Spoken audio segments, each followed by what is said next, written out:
absolutely love this Keurig. It's exactly what I was looking for in size, in color. It looks so cute in my kitchen.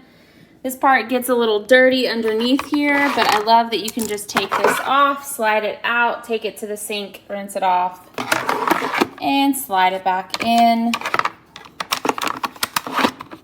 So far, so good. And I love that it has like the 8, 10, and 12 ounces, 6 ounce too. But I love that I have that option to get a bigger cup of coffee. And I also love that I can take this whole thing to the fridge to fill it up with water. Because the last one I had was a really bulky Keurig and it was really awkward to fill up the water tank. So far so good on this guy. I've got no...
Well, if you don't mind coffee grounds in your coffee.